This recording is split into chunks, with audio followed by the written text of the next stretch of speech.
So I'll just introduce it quickly. Really think this is an incredibly timely issue. Thank you all for being here. People who stay to the bitter end on a Sunday afternoon are obviously very dedicated. So you have another microphone, or we have it up here? Okay, I'll pass this to the first person whose hand goes up. 2 minutes. What is the topic? What are we talking about? The topic is religion and our issue and circumcision. Okay. First hand? Nobody got anything to say? All right, we're done. Right. Okay, Tina. Sorry. Starting now. Hi. I was actually hoping to go a little later to rebut what might get said, but I'll preempt. I am opposed to being accused of being anti-Semitic because I am critical of Jewish circumcision. I have hardly been attacked at all. Other intactivists have been attacked viciously for being anti-Semitic, and I'm just saying I think it's very unhelpful. It's not kind. It's not understanding. People are coming from different places, and many of them, especially Jewish men who this happened to them personally, are going to have expectable, not surprising reactions. And some of those will spill over into all of Judaism. To shut them down is really ineffective, unhelpful, unkind. And I think it sort of stops the most important discussion that we can have. That's my feeling, is that we really need to tackle this in a kind environment, a sweet, supportive environment, which is what I've been seeing the opposite of. Okay, that's all.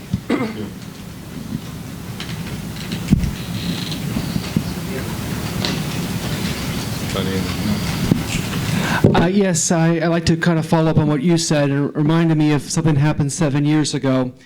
I was on the page, I think it was Intactivist Stop Circumcision it was, and one person who had a very anti-Christian, can you hear me? Yes. Okay. One person with a very anti-Christian bias took a meme that had nothing to do with circumcision from a Facebook page that had nothing to do with intactivism whatsoever, put it on this page, clumsily linked the two, and it was bashing Christians in general. And I said, you know what, this is not helpful to our cause. And she got very angry and defensive of me, and she's like, can't you just scroll past? I said, yeah, I can scroll past, but I'm not your target audience.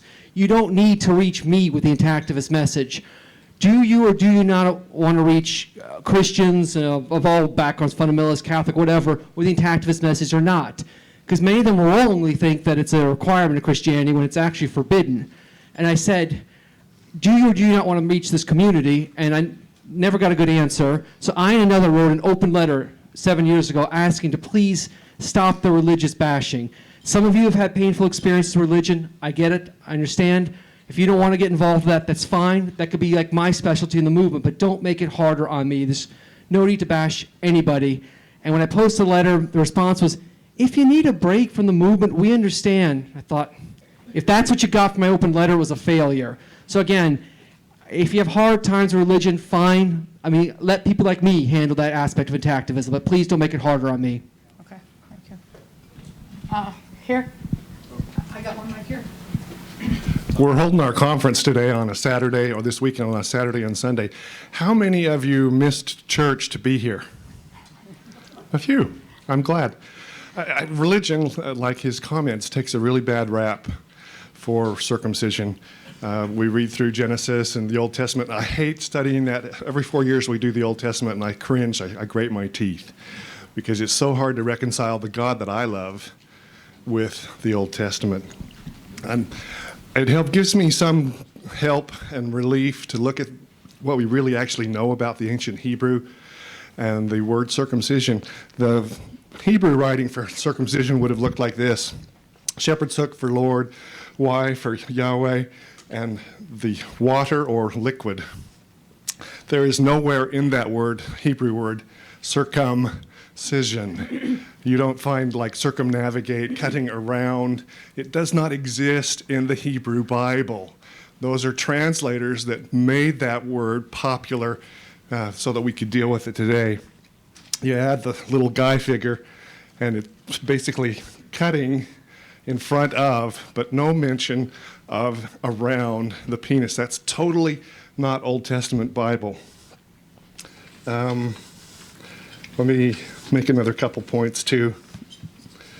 There's a lot of scribes that dealt with the Old Testament after the fact. I'm going to read you a little bit. Who's the voice of Genesis? A lot of people suspect, well, that's Moses speaking directly to me. No, it's not Moses. The voice of the first 5 books of the Old Testament is an unidentified scribe or scribes. The record may have been written originally by or under the direction of Moses, but some later individual recorded the stories. Evidence is seen for this in this particular verse. Abram went up out of Egypt into the south. Well, how do you go south to get to that direction? Well, what is the south? In the world of the scribe, the south is the southern part of Israel's inheritance in the land of Canaan. But Israel didn't exist at the time that Moses was writing the book of Genesis, if he attributing to him. David, we have to stop you. Okay. Sorry, you got to stop. Okay. Thank you. Next. Nobody else? Then we don't have to. Can I continue then? We'll give you another 2 minutes. Okay, go ahead. 2 minutes. Okay. Well, I just want to encourage you, if you're going to have trouble with the Bible, with circumcision, doubt the translator. Don't doubt God. God loves each and every one of us, and I don't believe that my God is in favor of cutting little babies. I'm going to take my 2 minutes. I believe that as an intactivist group, it's very potentially extremely divisive to think in terms of us versus them, we versus you, we, the Jews versus you, the whatever, non-Jews, we the Muslim, we the intactivists versus them, the Muslims. I love Brahim because I love the unity concept, and I think it's really important we don't get distracted by polarizing the people in the movement. Everybody in this movement, everybody in this room is solidly in favor of keeping babies intact, and that's what we need to keep our focus on. Dan down there? Okay.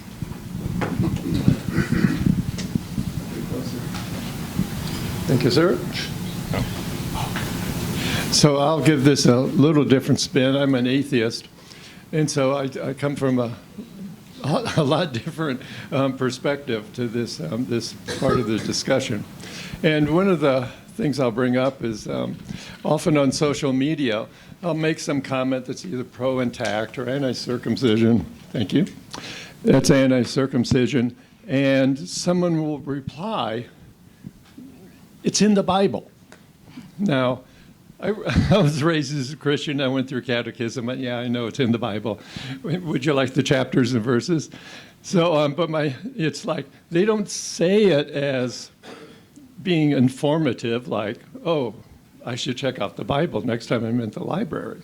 But they do it to shut down the conversation. They do it as being dogmatic. And so, I just find that it's not offensive, but it's just a pain in the ass. So I usually just move on.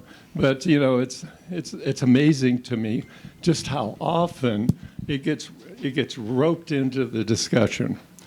It's like, and some people just can't not rope it into the discussion. And so we're back to the old thing is don't mix issues ever, because it's only divisive. So if we divide this group by religion and then by blondes and then by people who are left-handed, there would be very few of us left to do the work. There you go. Here's Stephen.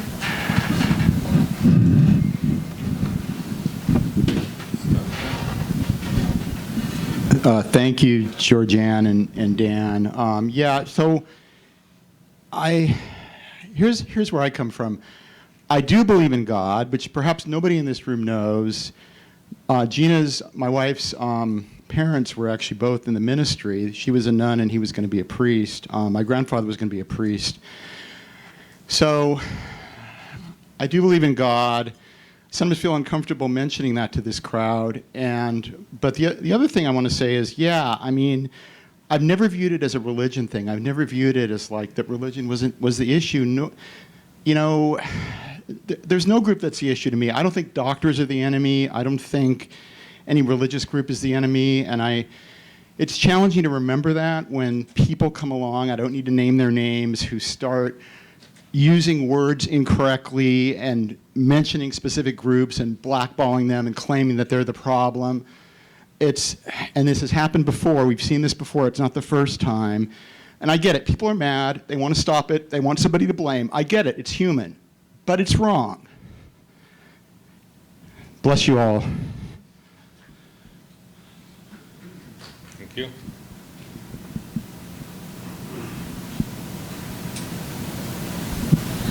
This is just my assessment as an agnostic raised in a Roman Catholic family. I addressed this issue during my talk today, and I think what's behind this issue of why people are coming down so hard on Christians and in some cases, many cases, on Jews, is in this country we have politicized religion, and we conflate the religion with the politics that swirls around so many of the culture wars.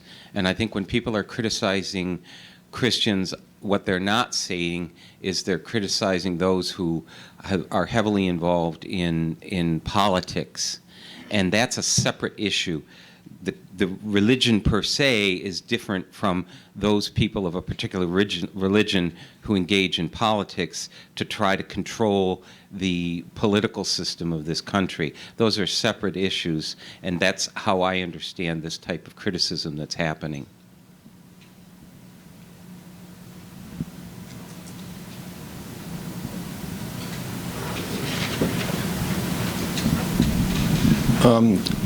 I think the statement about it's in the Bible, or you're anti-Semitic, or like what I did in my talk yesterday, it's like comparing apples and oranges. The goal is that it's an uncomfortable topic, it's threatening, we want you to stop talking. It's basically something to try to stop the conversation. And I think it's good to just recognize that that's the goal, because that person is uncomfortable with the topic and they want it to stop. And in my way of thinking is it's easy to argue points. It's hard to argue against experience. So I think that's a good time to take a step back and speak about why this is important to you or me as an experience. You know, I could share with them that I'm upset at being a cut man, and it's been a big, huge issue for me my whole life. Or I could talk about how it has distanced me from being involved in Jewish culture and religion. You know, I can switch the gears to that, and it's very hard for somebody to say.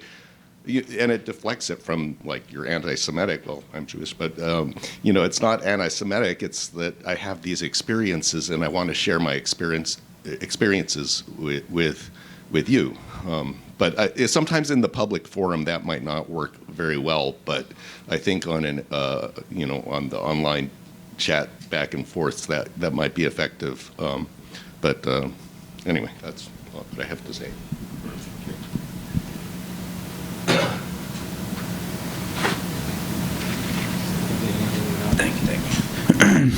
Well, I think I might be able to give you all a different perspective on this. I grew up Hindu, so, you know, one thing I want to observe is whether you're Jewish, Christian, you know, whatever, a sense of community is what most people are looking for. And, you know, I mean, just growing up and going to the temple and being in a different place, you kind of band together and you find people that have these similarities to you. And how this relates to what we're tackling here is, you know, it's a groupthink problem. You get into a community and you kind of becomes an echo chamber in a way, and some people will kind of rely on ancient texts to kind of justify these things. But I think it's all bigger than that. People, they want to get into groups and they want to feel reaffirmed in what they're talking about and what their beliefs are, so they can feel good about themselves and they can feel good, closer to their fellow person. And I just think I think it's a way bigger thing than just religion. I think it's a way bigger thing than just doctors in their own echo chambers. It's just it's a really human thing. And like going back on some of the things I've learned over the weekend, it's something a lot bigger than just something as simple as writing it off as it was in the Torah or it was in the Bible or whatever. But I think the general thing I'm trying to get across is I think community is very important to people, and it's important not to hold that against someone if they do hold these beliefs, and or not to hold it against them for wanting to be a part of a community in a way, whether or not their beliefs are, cringy in a way. But I really enjoyed coming in, learning a lot this weekend. I really just got introduced to all this a couple weeks ago. I grew up really being ashamed of being intact because, I had a lot of really rough sexual encounters, and at first I had a girl that would just look at me and she was just like, "Oh, I don't want to sleep with you." I'm just like, "Damn, I've been waiting my whole life for this. Like, I can't believe this is what's going to stop you." And I mean, up to the point where I was going to get a circumcision like a couple years ago until I actually knew, I just couldn't afford it, so that's why I didn't get it. But, I found out more, and I'm so glad I didn't. But it's thanks to, people like y'all that are really getting the word out there, and my friend Kelly that, introduced me to a lot of this. So thank you guys for having, people like me come in and learn.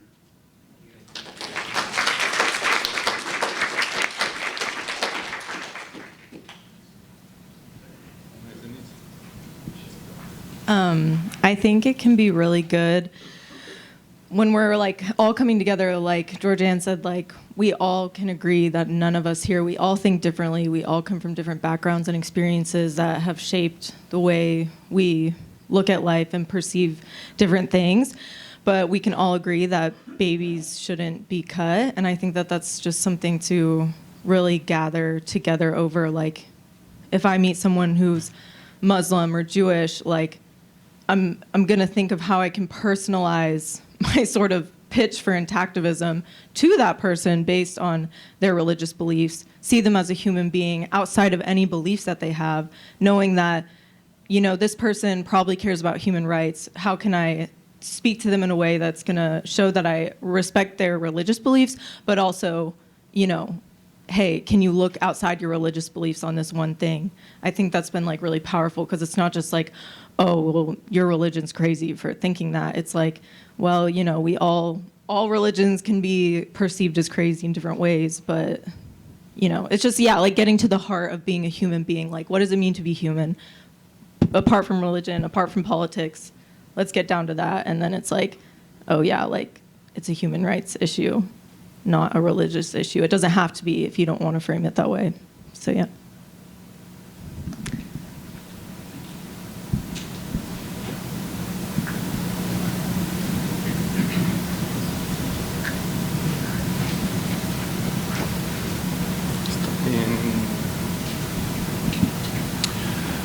The first time that I was quoted in a newspaper in Salt Lake City, I made this statement, and I did.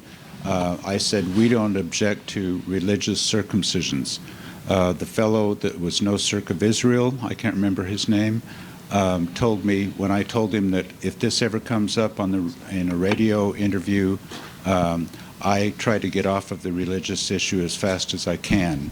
He said, "You're a coward." And I came to believe that was true. That in breve, this is the way I treat it when someone accuses me of anti-Semitism. I say that it would be anti-Semitic for me to not protect Jewish boys.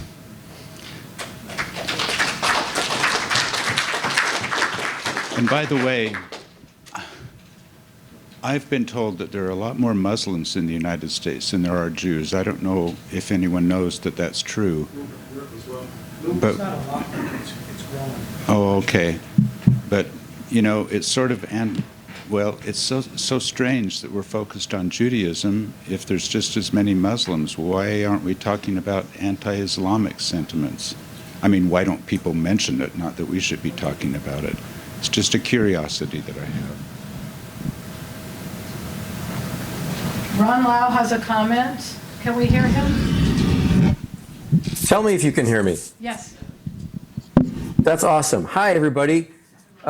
First of all, you're just killing me by not stating your name when you get the mic. I wish you would do that. Secondly, I think we can spot the people that we need to have zero tolerance for because they will use the phrase, the Jews. Some Jewish people do some things. The Jews as a collective don't do anything. Individual people need to be persuaded about the things that those individuals do. And secondly, I think it's really fine.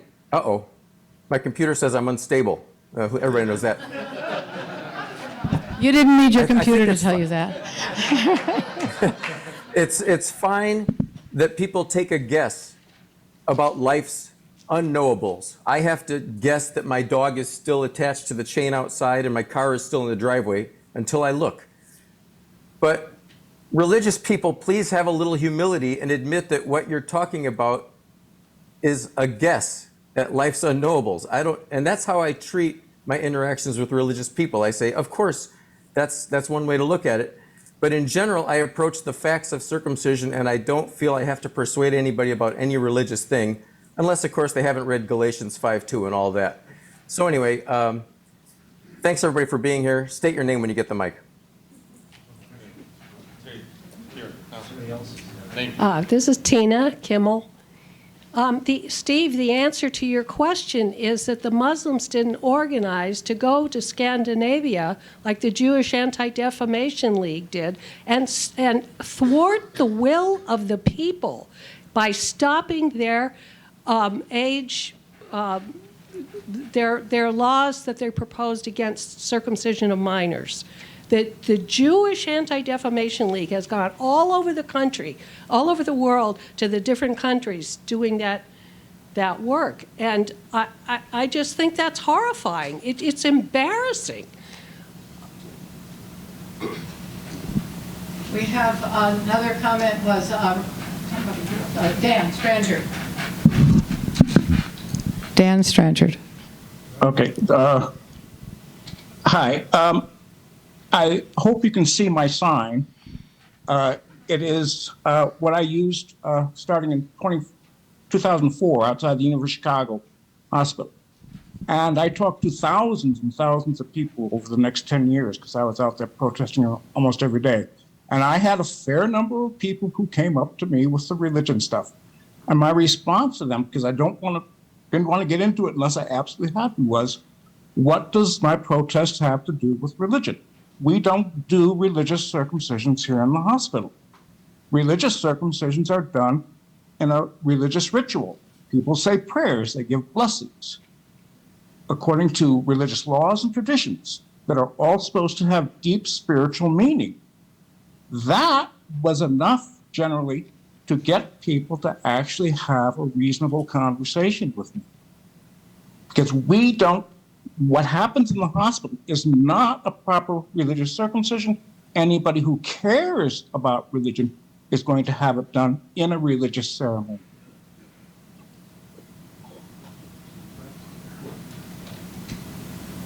Anybody else? Say your name, please. My name is Israel.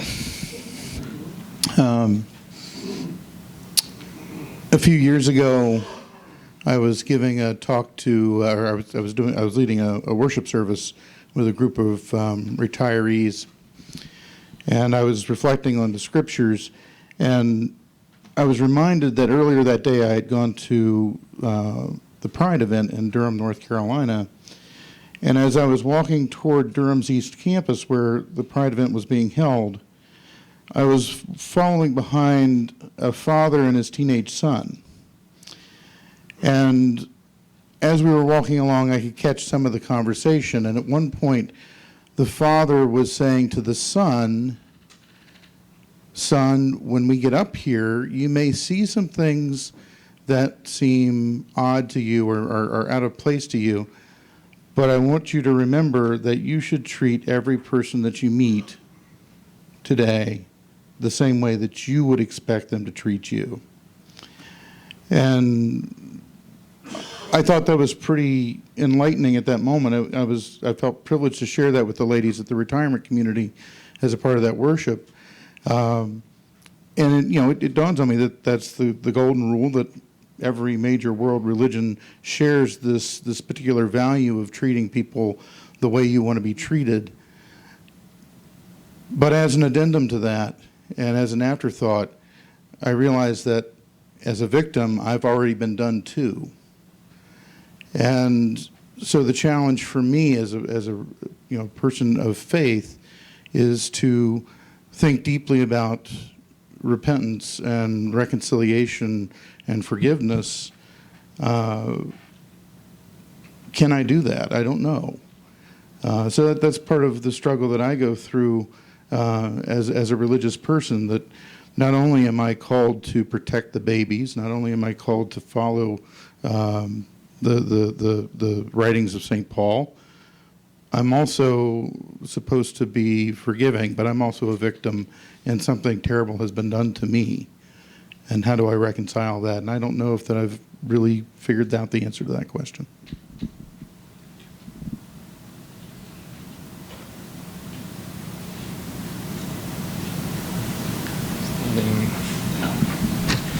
Hi, my name is Ellie.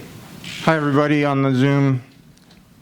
Thank you all so much for being hospitable to us here. And I just wanted to say, to start, I really value this community. And I've been a part of it for the better part of 15 years. And, you know, some of the best people I know in the world are in this community, and some of them are in this room right now. Which is why it's been a bit painful for me over the last few years to notice that the reputation of the intactivist movement and the genital autonomy movement has been tarnished. And I'm only putting effort into this. I'm only here today. I'm only still working on this issue because I care so deeply about this community. And I want the best for it. And sometimes when you notice something about a community that you belong to, that you love, that is not going the way it should be going, or something bad is happening, you need to give a little tough love. And what I'm referring to is that I've noticed a rise in tolerance for an expression of various forms of bigotry over the last few years in the movement. And it's been very difficult for me. I'm speaking now for myself, not for Bruchim. You heard what I had to say on behalf of Bruchim yesterday. It's painful to me because I care about this community, and I believe, as many of you do, in the broad tent approach. I think we need to embrace people of different perspectives, and I think that that's a great strength, but I think you can take that too far. I think if you tolerate bigotry, you're actually not living up to the ideal of a broad tent, because you actually do end up excluding people. I've been in touch with some of the people who have felt excluded as a result of the rising bigotry and toxicity that have manifested largely online, but not only, in the movement. Some of them come to our Bruchim meetings, and it hurts me that they say I could never call myself an intactivist because I don't want to be associated with the bigotry that runs rampant in that movement. And so my plea, my request, is that we draw some sensible lines, not around politics, not around religion, not around culture, but around bigotry, whatever form it takes: anti-Semitism, Islamophobia, homophobia, sexism, racism. You know, in the previous session that we had on race, we heard about Holocaust comparisons. That didn't come from me. That came from someone not Jewish, all right? They noticed that people are making Holocaust comparisons. I'm sure they've noticed that there have been anti-Semitic memes that are floating around unchecked. This is something that we can't tolerate and expect to be taken seriously in the world. And if we do tolerate it, it's not because we want a bigger tent. If we tolerate it, what we're doing is making a choice to alienate some very, very big and important figures who could help the movement in very serious ways. And we've seen that happen, and I have a list of names that I could give you of people who have literally dropped out of the movement over this, and another list of names of incredible activists that I've met who are really passionate about this subject, but don't feel comfortable associating with the anti-activist movement. So please, I'm doing this out of love, I'm doing this out of concern, and I know that you're all coming from this in a good way and from a good place, but we do need to be a little more disciplined about all of these forms of bigotry. Thank you for your attention.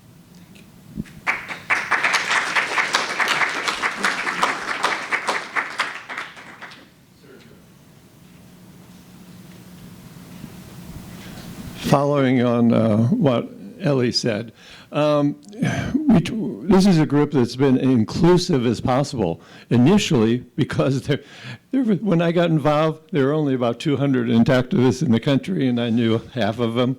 Well, maybe a third of them, but Marilyn knew all of them. And so we've been inclusive as possible, almost to a fault. And then, but that's also been one of our strengths, because people in this room, it's just like we cover just about every demographic you can think of. You know, pick one, we have some in the room. So, but the problem with that being overly inclusive is that there are times when somebody who wants in who's hell-bent on creating problems. You don't invite someone in who's carrying a bomb. So at some point you have to protect the borders. But it's difficult to draw that line. And I mean, it's not like we're one organization. We're dozens and hundreds of individuals, and there's that many lines. So, but I agree with what you're saying, is we do need to be more watchful. And there are times when you hit the ban button on social media, or you just unfriend them, or I don't know, kick them out of your organization. It's going to vary, but I do think we need to be, what do you say, more disciplined in who we bring in. Thank you. Oh, I'm Dan Bollinger. Sorry, guys. Thank you. Sorry, down here, John.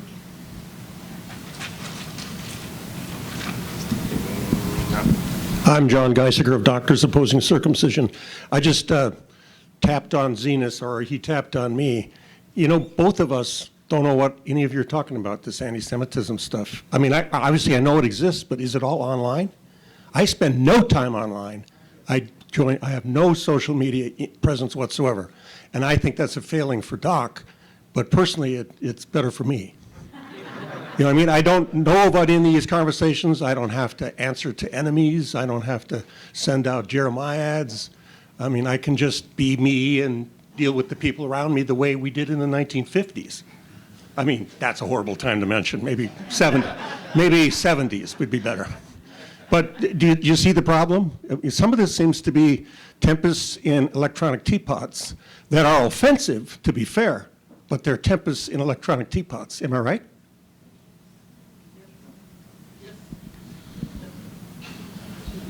You want to second that?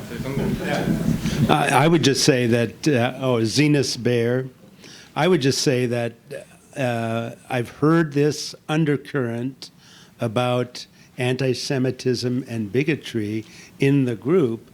I have never experienced it. And I don't know where it's coming from. And for me to be responsive to this, we need to name names. And if there is something that is bothering the group, I think you have to name names and then take whatever action is necessary to cut off what ails you. Thank you.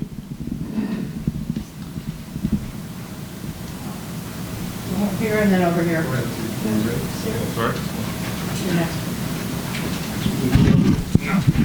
Yeah, I know I'm a repeat, so I'll be fast. In my clinic, when I see patients that are hostile or belligerent, my first thought is these are wounded animals, and when I see a wounded animal, their tendency is to bite.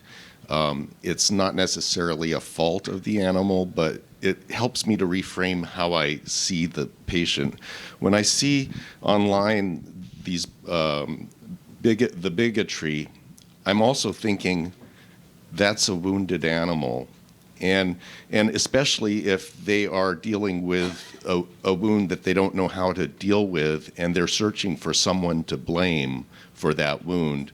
And I don't have a suggestion of what to do. I think they need to be cut off from the discourse while they're lashing out, because that's damaging to the cause and damaging to the discourse. But I just want to plant a seed that if there's a way to continue engaging with those people, there might be a way to change some of these people expressing bigoted views to get in touch with what their loss is and offer support. I don't think it's an easy, smooth thing to do, but I think I just want to plant that seed, because I've seen that online, and I think wounded animal, I wonder if there's a way to do a little healing there too. Thank you, Ken. So, is this on? So, my name's Eric Klopper, and I just want to say I agree with you, Eliyahu, that anti-Semitism is not effective, nor is hatred in getting people to agree with us. That said, I agree with Dan Bollinger in that it is a dangerous line when we start delegating to certain individuals, well, what can be said and what cannot be said in terms of what is anti-Semitic, what is acceptable, what is not, and like who gets to draw that distinction. Because the Jewish people, like any other group of people, are not a monolith. There are great Jewish allies in this room. I like to think myself as one of them, notwithstanding resistance. But as we continue to become more effective moving forward, the opposition from the Jewish group, their only attack is, well, you must be anti-Semitic because there are no strong arguments not to protect children from genital mutilation. It is really, really easy to defend that point of view with the exception of, well, you're anti-Semitic, so we can invalidate you, we don't have to listen to you. That is the only line of attack. And I think we have to be steadfast as a community, and we have to rely on the Jewish allies here to defend us from those allegations. We need prominent Jewish intactivists to say this is not an anti-Semitic group. Because if we continue to reinforce that narrative, it is going to give the opposition from the Jewish group a lot of ammunition to continue to attack us. And I think we're pretty much all on the same page here. So that's kind of my thoughts on this. And myself, I think all of us, we would like to be most effective. I'm committed to doing that, and I know we all are as well. So thank you. Okay, this is Dan Bollinger again. I just want to follow up with what Leif was saying about the wounded animal approach. It reminded me, over the years I've taught a lot of courses and did individual conflict resolution. And so when you got two people who are opposed, regardless of what the topic is, they're in conflict. And I know that the two things that you do to resolve conflict, first two things, one, take it out of a public space and into a private space, make it safe, and second, find common ground. Well, you know, having an argument online doesn't satisfy either of those situations, but being able to come away and then find some common ground, and the common ground is stopping circumcision. And so where do we go from there? Now, that doesn't mean you will succeed at resolving the conflict, but at least you'll both get a little more understanding of each other, and maybe you can change one or the other, or maybe one will go away, but at least you don't have to like start shooting everybody who comes through the door either.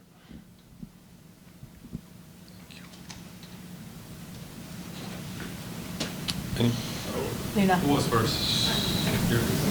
Mark.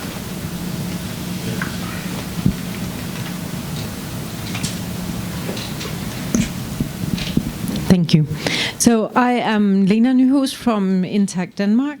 Dan, I would like to say I respectfully disagree in terms of taking discussions into safe spaces and offline. I think it's important to take these discussions in a constructive way publicly, because the two or more people that are debating constructively will be informing hundreds of people reading without participating.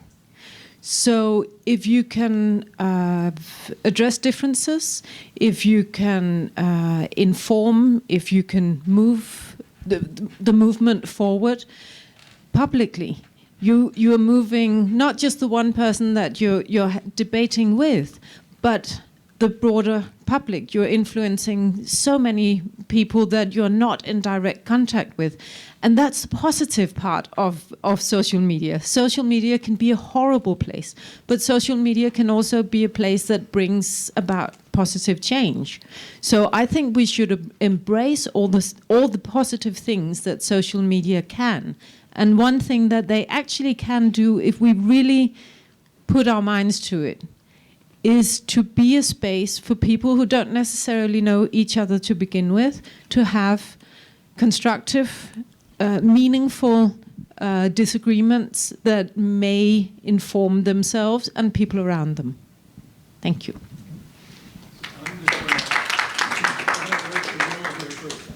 And I agree with you, and that's what you're talking about is the premise for this town hall meeting. This is the public forum right now. We're doing it. Everyone is there in their grievances. Yeah, I'd like to say, I'm sorry, I already spoke. Who had their hand up? Lisa, you? Sergio, can you get Lisa? Stephen first. Oh, Stephen. Okay, Stephen in the back, and then Lisa. Hi, Stephen Patterson. I work for Intact America. Ellie and the rest of the Brahim team, I want to thank you guys for coming, and we hope you felt included and welcome, and we're happy to have you. My question to you is sort of two-part, and if you don't have an answer for it, that's fine. It's kind of on the spot. But in your work, have you experienced pushback in advocating for the Brit Shalom or keeping children intact within your own community, and how have you responded to that? And then part two being, if bigotry aside, how would you recommend members of the intactivist community that are not Jewish tackle being accused of being anti-Semitic? How would you help us craft a response to that, bigotry aside, just really speaking from the fact of wanting to protect children and wanting to advocate for their human rights?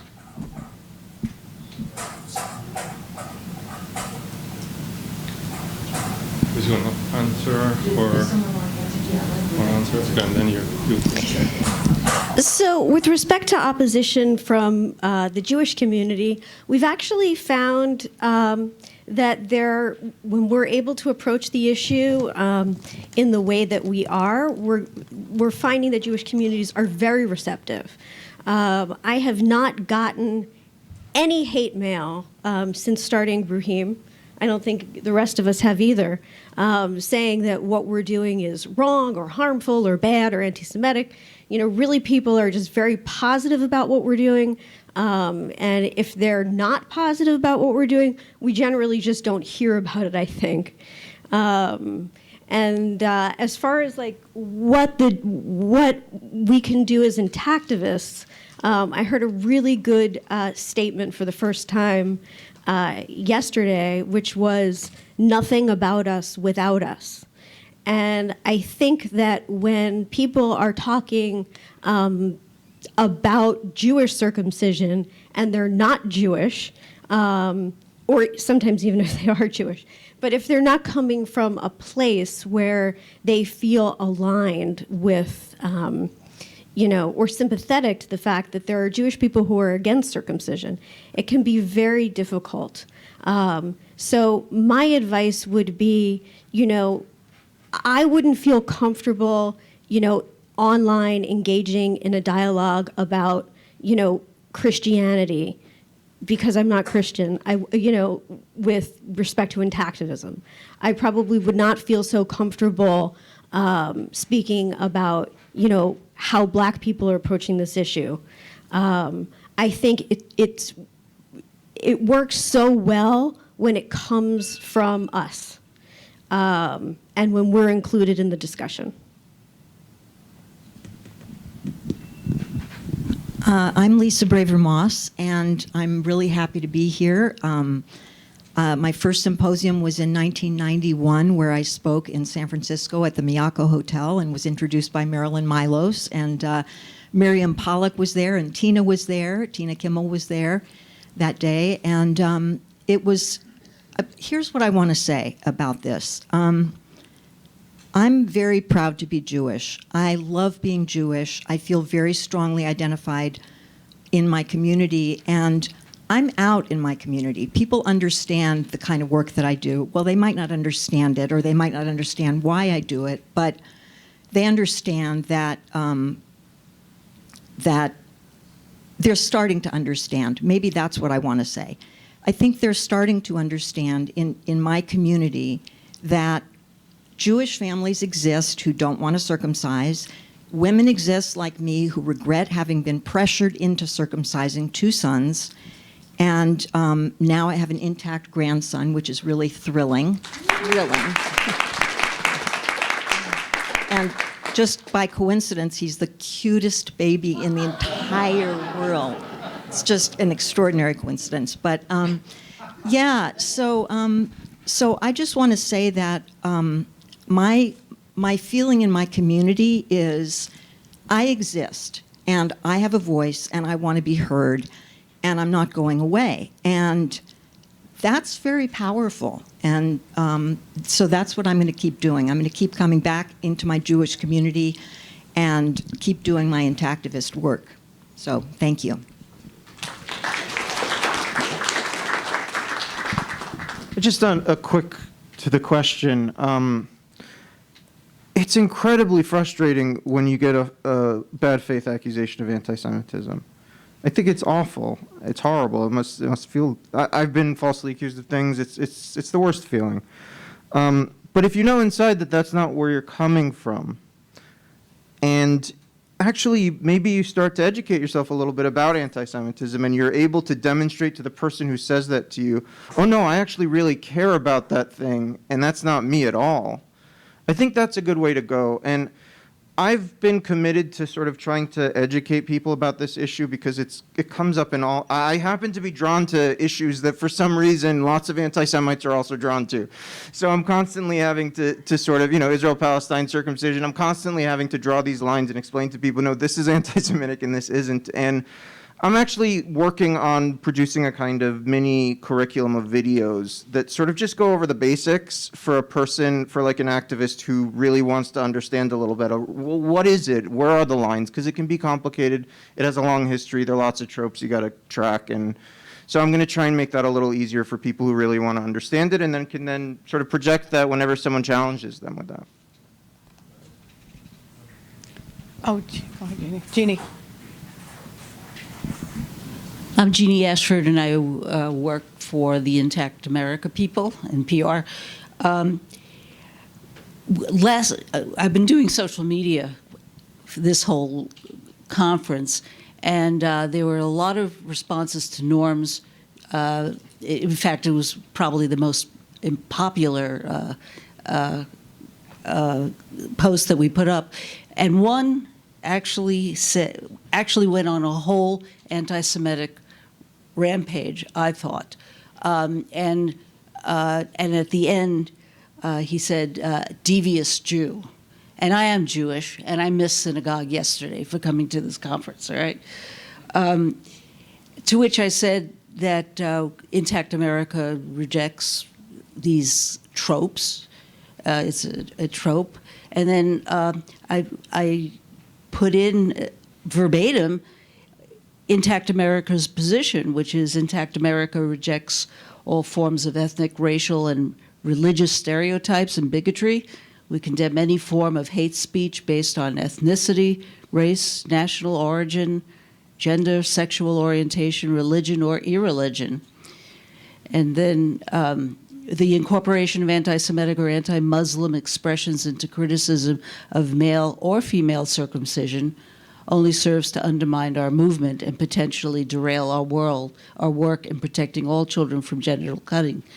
But also, we don't give a pass to religious cutting, and that, it goes against the rights of the child, and that's an important thing to remember.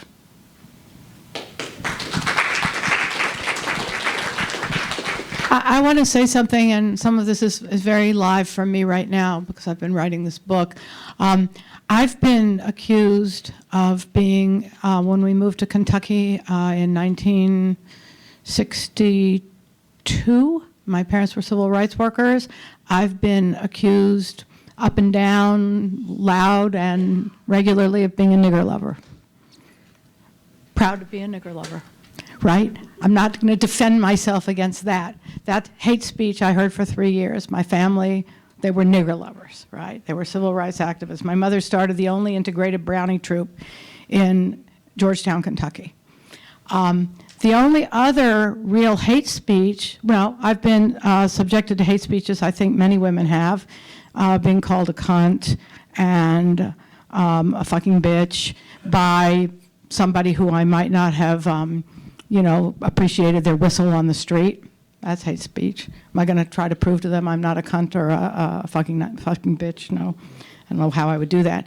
And then just about 10 days ago, I got a call in response. There are people who think it's funny, I think, to put people who are not intactivists or people who are not tolerant of our intactivism on our mailing list. You don't have to credential yourself to go on our mailing list. If you say you're so-and-so, you give an email address. So I think people sometimes sign up their friends or somebody, their enemies, I don't know. So we had sent out an email about planned giving with a picture of Gene Burkett, who gave us money from his estate, and it just said, thank you for thinking about this. Very benign email. I got a phone call to my I guess it was to my cell phone number, which is out there, from a deranged woman, and I know who she is. She had sent me 4 emails in the same day, who called me screaming a fucking Nazi bitch, and said she wasn't going to permit me to harm the Jewish people again, and she was going to do everything in her power to stop me, and went over and over this. So that's the other hate speech I've been subjected to.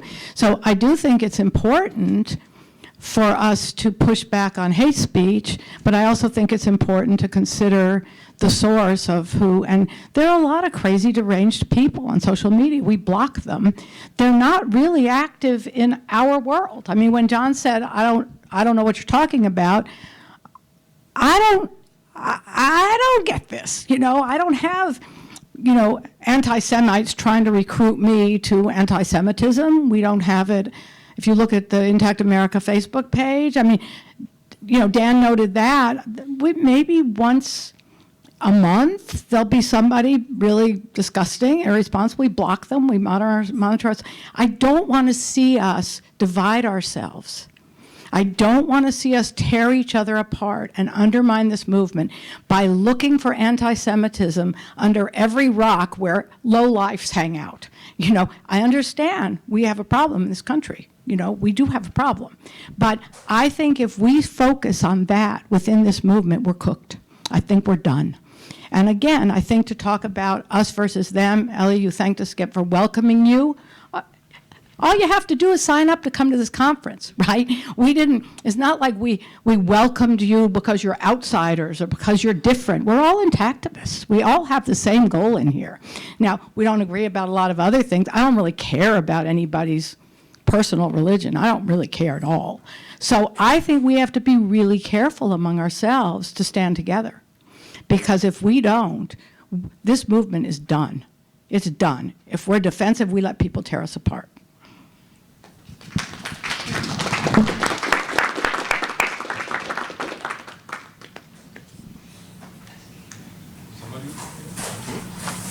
Part of the subheadline for this afternoon was culture as well as religion. And I just thought it'd be fun to look back on our San Francisco seminar symposium. I so much enjoyed the street demonstration and protest. I'm a kid from a small town conservative. I have never protested in my entire life. And had so much fun. It was so great to see Steve in his bloodstained uniform. And anyway, I decided to go back the next year because they do it every year to honor Jonathan Conte. And the first thing when I went back, they, we're so glad you're woke, that you're here, and that's a term I had never applied to myself. We had to go for lunch to a vegetarian Chinese restaurant. I've never thought of myself as a vegetarian.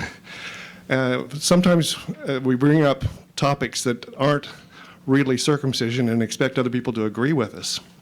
When you get into abortion, 50% of the people you talk to are going to disagree with you. Why pair that with circumcision? We need to be careful not to mix our topics.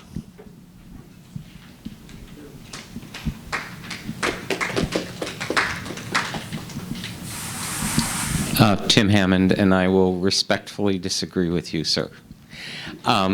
Because, as I said during my talk, we are now in the realm of being a political issue. And if you want to win this issue on political grounds, you need to choose who your allies are going to be in your struggle to attain your goal. And you really have to define where does your issue intersect with other political issues on the agenda. Tony Los Cuadro talked about the legislative lobbying that they're doing in Albany. And that, even though it's not respective of any particular political party, it is going to impact which legislators are going to endorse your issue based on its intersectionality with other issues. So you can't completely wall off other issues from this. There's an interconnectedness of issues, and that's where your allies and your alliances come from. So I would just temper that concept with really looking at it politically, because like it or not, we have arrived at the point where we are a political movement, and it will only become more political as we move forward, I think. It's my personal opinion.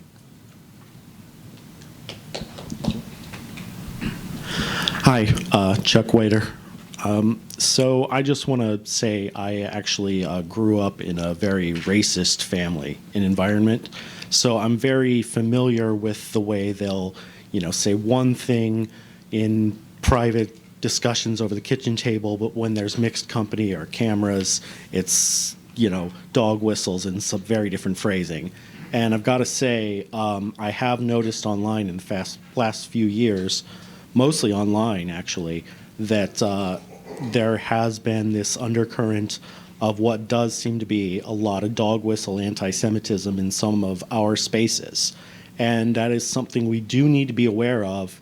One thing I want to point out is in the last several years, the alt-right has been very engaged in recruiting online, going into other spaces, other unrelated things, and agreeing with this, that, and the other thing. And by the way, did you hear about what such and such Jewish people or the Jews have been doing lately? And that's how they like to recruit. So that's something we need to be aware of. Yes, we need to be united. We also need to be united against bigotry and be aware of that.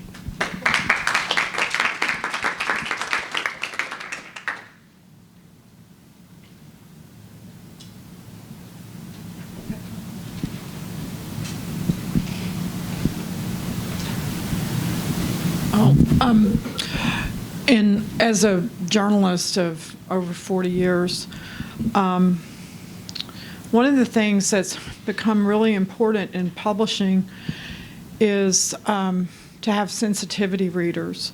And I wanted to assure this group we're going to be having sensitivity readers go over both manuscripts very carefully. And obviously we'll be getting a lot of feedback from people in this room as well, because that's critically important. And but also, I wondered, and you may already be doing this, but I know I've been online, on several calls where I'm getting to hear what readers are interested in all over the country. We're having these books also translated into Spanish, because that's an enormous need. We're hearing from librarians, we're also hearing from booksellers that there aren't enough books that are being translated into Spanish, and it's a big need. We're also trying to make sure the books are in as many formats as possible, because readers are consuming books in very different ways than they used to. So I was thinking about a lot of the materials here. Just if you think about that, I think it would help. Again, get your materials into different languages. You may already be doing that a lot, but I just think it's really, really important to be able to reach out to different cultures, that's critically important. So.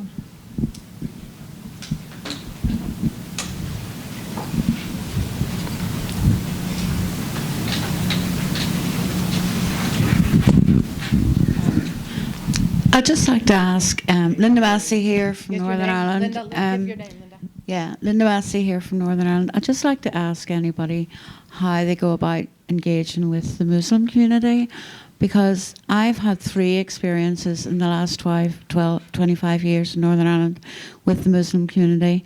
One involved a phone call where I was threatened with assault, which was followed up by a letter including a death threat. The next was I was on the radio with a Muslim psychiatrist who tried to actually physically attack me in the BBC headquarters after the interview, saying I couldn't say what I had said. And another letter as well threatened me. So, we have a very small Muslim community in Northern Ireland, and also a very small Jewish community. I have approached the Jewish community in Northern Ireland, and the lady who I spoke to was actually born in Israel. Her children were born in Israel and weren't circumcised over 40 years ago, but she wasn't willing to join the organisation because that would out her children. She had hidden the fact that she had not circumcised her children from the rest of the family. But I just would be interested to see how people can engage with the Muslim community, because I just get threatened.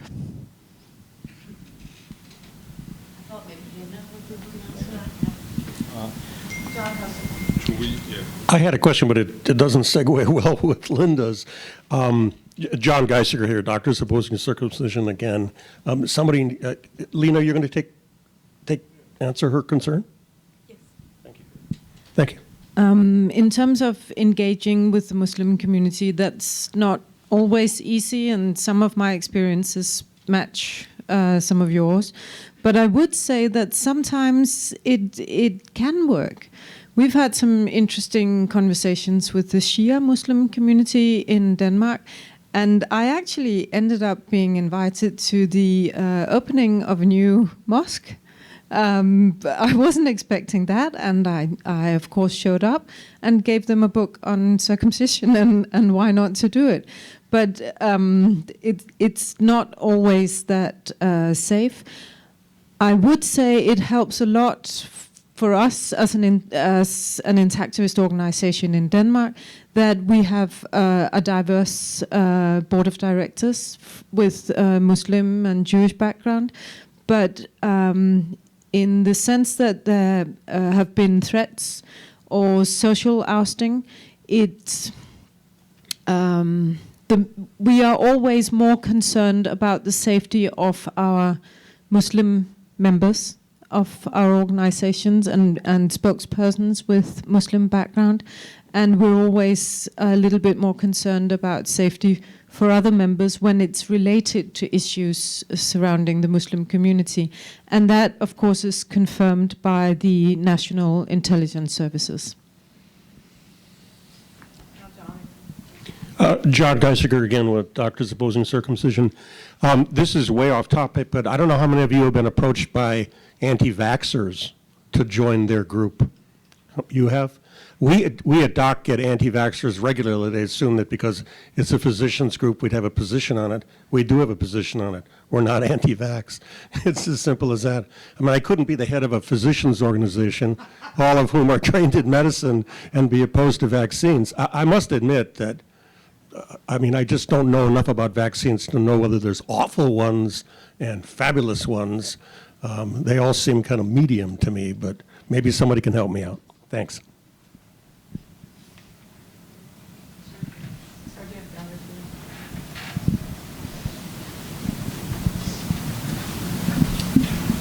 Tina Kimmel,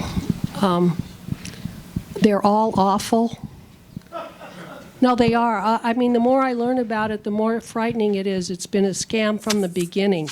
The smallpox vaccine, the polio vaccine, from the very beginning, it's just been a way to give money and fame and credit to MDs. And they don't work. They are way more harmful than they are helpful. I have tons of background in this. I have a PhD and 2 master's degrees in public health. I worked for my whole career as an epidemiologist, research scientist for the California State Health Department, including 6 years at the immunization branch. During those years, the corruption I saw turned me from somebody who was agnostic about vaccines, and my children were sort of partially vaccinated, a thoughtful slow vax mom, to absolutely forbidding any further children that I had or had any contact with from getting any. There's more and more data coming out now that they cause way more damage than they prevent. Childhood vaccines, and now, of course, the COVID vaccines are turning out to be the same. So talk to me if you want to. There's a ton of great websites and shows on the internet. And hopefully Anthony Fauci is going to spend his remaining days in jail, we hope. He killed so many people. And I've thought that all intactivists would be anti-vaxxers because it's the same terrible forces. I'd like to call a halt to this. Thank you, but I think this is going to really deteriorate our discussion. I also think that, and I'm going to tell Tina, I think that this is the reason we don't want to ally with any other issues that are hot button issues. We can all agree that children should not be subjected to genital mutilation at birth. Everybody in this room, I think, agrees with that. We have different perspectives on many other things. Tim, I actually think that thinking we're going to ally, I mean, one of the problems intactivists have had is not that we're not willing to ally with, say, the FGM people, is that they don't want anything to do with us. So good luck with that. But I think that, again, not having a position, this is our position. I mean, this discussion is fine, but I don't think, if you've got a Doctors Opposing Circumcision here saying they... I just wanted to say, I expect it. It doesn't mean I want you to. Okay. I'm just surprised. That's Oh, all right. So we're discussing the merits. Okay. I cannot say strongly enough. When people hate something and they are threatened by you, they affiliate you with that issue. So people who hate abortion, people who are absolutely anti-choice, will accuse me of being pro-abortion. They don't know anything about my position on abortion. I've never stated it publicly in connection with Intact America. People who are pro-vaccine accuse us of being anti-vaccine because they don't like our position on circumcision. So we've got to stay on our issue, period. Otherwise, again, we're going to be torn apart.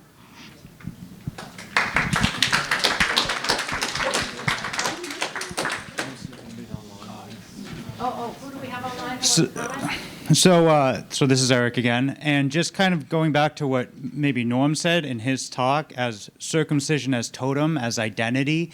it's really kind of an identity level issue. It was for me, it was for my father, it is for a lot of Jews. And when you are saying targeting or trying to ban circumcision, I was talking about this with Eliyahu earlier, a lot of Jewish people equate that with banning the person. And because there's been a lot of trauma, both generationally and also taught as a child, some Jewish people consider it as attack on themselves.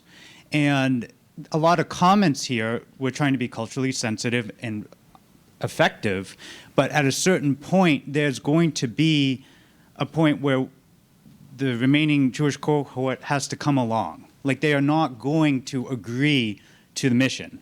And I appreciate reaching a hand out and trying to recruit as many people as possible, but there will come a time where people will die with these beliefs. And I'm not saying that just out of the course of nature, right? And so it's kind of like, we're going to have to deal with that at some point. We're not there yet, but maybe some countries are close to there, right? And then they have to decide, like, are we going to follow the laws of this nation, or are we going to leave? And it's not because we're trying to persecute you, but it's just we have decided as a society we're not going to do this anymore. And there's going to be religious holdouts, and we're going to have to understand that that's okay. And that's not a culturally sensitive position, but it's a pragmatic one, I think, that is necessary for us to succeed.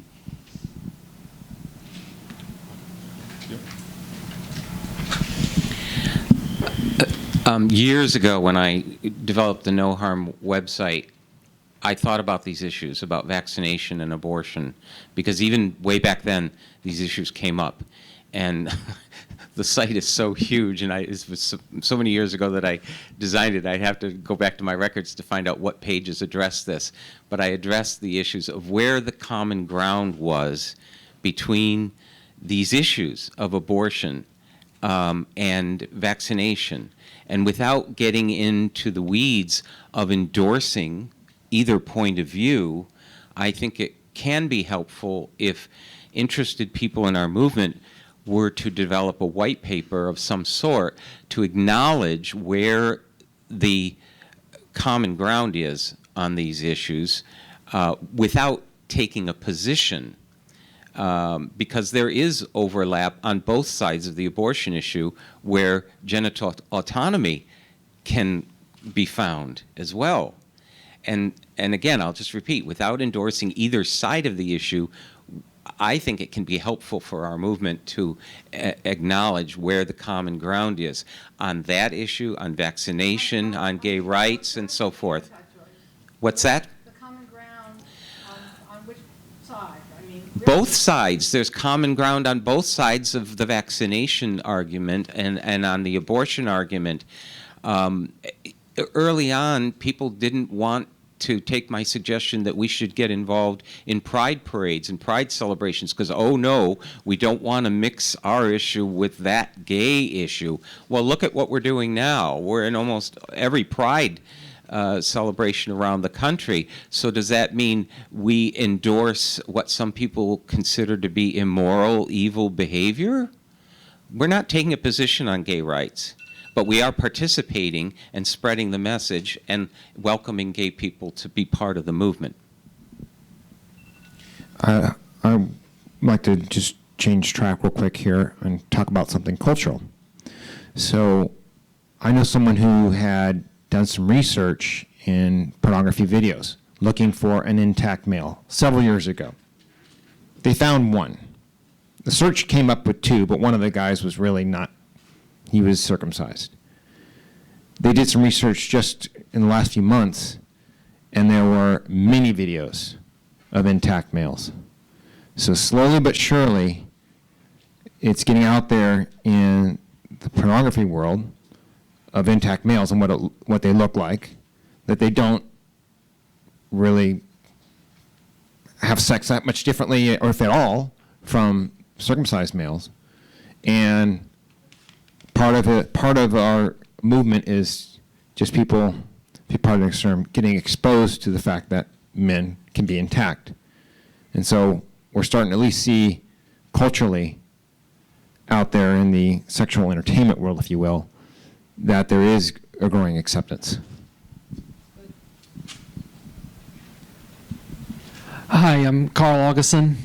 One thing that has not been mentioned this entire conference is I think one of the more interesting and exciting aspects. I know I get Intact America's newsletter in my inbox, and I've read this on Intact America's site, but it has not been mentioned this entire conference, and that is the notion of a cultural tipping point. And Georgiana, I wonder if you could kind of address that. When a country's population reaches 20 to 25% who think differently from the norm, oftentimes there's a rapid change. And you said Intact America did a survey in 2014. It was about 12%. Now it's about 21%. So I wonder if you could just address that a little bit. I'm going to ask Dan, too, if you could pass the mic down to him. Hi, Dan Bollinger. Yeah, so I'm not sure what your question is exactly. Any thoughts on where the tipping point now, 21%? Oh, where we're at and where we're about to be? Okay. Yeah, so just about every single social change expert, professor, boots on the ground, they all agree with one thing, regardless of the issue, is that social change occurs along an S-shaped curve. It's not sudden, and it's not like, I know some people in the room think it's just a straight line incremental, every baby saved, one baby at a time. It's not that. Rather, it happens rather quickly, and that's called the tipping point, is when the change starts to happen more quickly. It's the slope of the line that we're talking about. And you can look at examples like same-sex marriage, how that went along and it was a topic, got a little heated, and then wham, it just suddenly shot up and became a major part of discussions everywhere. Same thing with the fall of the Berlin Wall. It seems sudden to us, but on the other side of the wall, it was gradual, and then finally reached a tipping point where they just started knocking the wall down, and the guards go, well, I don't have enough bullets to shoot them all, and they joined the crowd. Actually, they really did join the crowd. I was 12 years old. I'll never forget that night. I decided I wanted to go to Eastern Europe. I had no idea I was going to get married and stay there, but that night, in 1989, I called the great years affected me. I was 12 years old then. Okay, so where we're at now is nearing the tipping point for issues that have a strong opposition, and we do, and that opposition is the cultural momentum to cut. That is typically around 25%. We don't know for sure, but that's what most people agree. And then, so we're nearing that. So what that means is that at 25% or maybe a little beyond, this will become a mainstream issue. Everyone will be talking about it at dinner, on television, and it'll just start screeching up, at which point it'll be like a snowball down a hill. And people in this room, get ready to hold on to your shorts, because at that point we'll be out of control. We will have no control. All we can do is kind of guide it along the way. And then finally, when it starts to tip down, that's when we can start doing policy change and legislation. And you've seen it with just about every social change movement that's been successful has the same pattern. So Intact America's ultimate goal, same as everyone in the room, is to stop child genital cutting. But our operational goal is to get to a tipping point. I know when I was in high school in chemistry class. I think I we have time for one more question, because there are people who have to leave this room and leave this place at 5 o'clock. So I want to take the opportunity as we're wrapping up.